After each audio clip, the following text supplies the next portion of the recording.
Good afternoon, and good afternoon all 481 of you, and welcome to the meeting.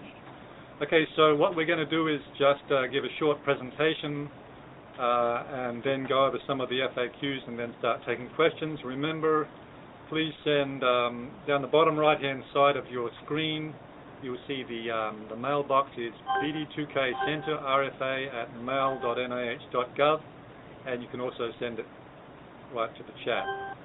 Okay, so big data has been going for more than a year now at NIH, BD2K, and this is the first RFA that came out dealing with centers.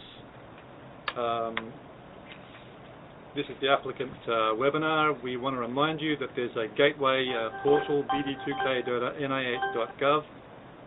That's the email address, and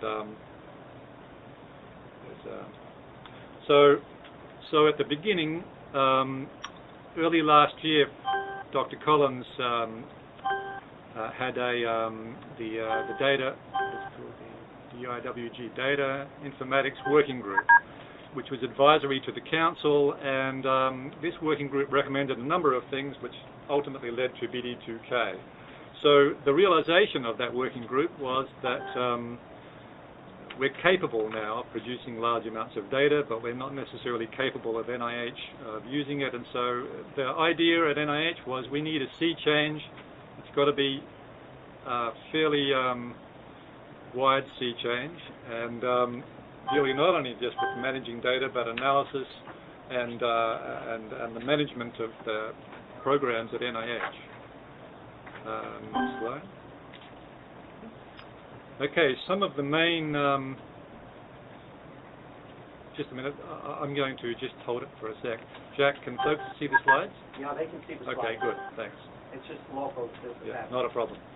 Okay, so some of the main facets are sharing and broad use of data, the software and tools that are needed to manage and analyze the data, training, and centers. So they're the four core program projects that emanated from the DIWG report and are then created under the BD2K.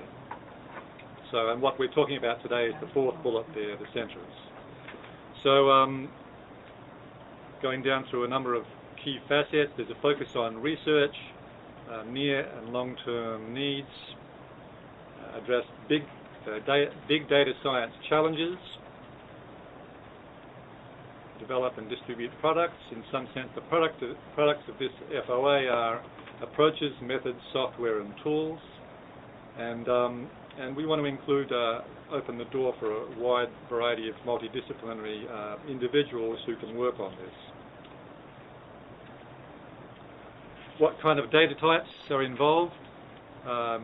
Imaging, phenotype, call them the usual suspects, although maybe combining them is certainly something that's become more important recently.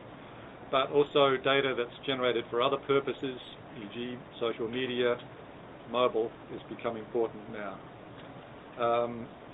And one of the facets that's important to NIH, kind of like our definition of big data, is a combination of data from large coordinated projects, but also the accumulation of, call it, small data bundles from projects that collectively add value. And this last bullet here, open science, open data, there's a fairly strong determination from Francis Collins down to change the culture, to be more collaborative, more open, and we're hoping that BD2K is a machine for achieving that. Some of the focus areas, there are 4 focus areas for the FOA: collaborative environments and technologies, data integration, analysis and modeling, and computer science and statistical approaches. Some of the other details of the FOA, it's a multi-component U54. This is a relatively new kind of mechanism, so I see some of the questions that I've gotten from a number of you not that familiar with it, so we'll deal with that in a moment. There's an overall component. A component is just like the old projects within a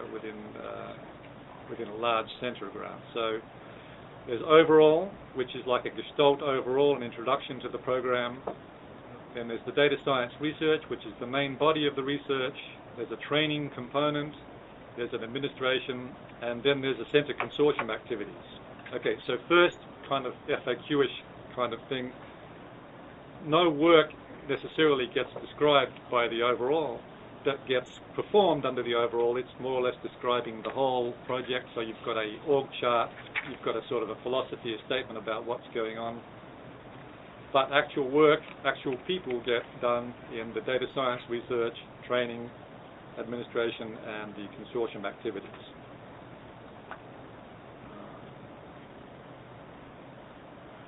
Under the component called DSR, the data science research, there are key elements that we really want you to hit, and I'm just going to summarize them here. Scientific validation, reuse, generalizability, the use of modern software development practices that but not only helps dissemination but helps build good software, and I think the community has really made great steps, and this is understood broadly, and reviewers will be looking at what you say.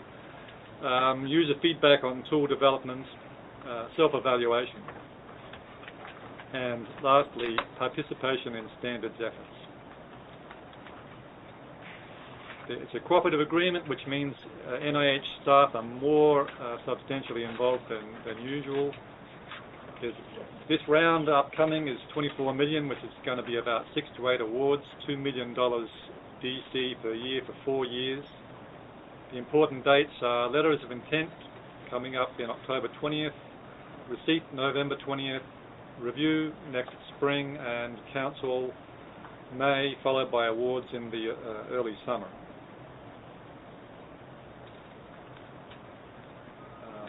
So now what I'll do is, Jack, can you help me show the FAQs? What we'll do now is just go through some of the FAQs that we've posted. Maybe we can head off some questions by briefly summarizing the FAQs. By the way, what we'll do is we'll run this for about an hour or so with questions that are mostly coming in through the mailbox, BD2K Center, RFA at mail.nih.gov, and then if there's enough time, we'll open up the line so there'll be more of an interactive session. But we didn't want to do that quite now because with so many people, we now have more than the limit, I think. Yeah, we've reached the limit. We've reached the limit. Okay. Where's your FAQs? It's over here. Yes.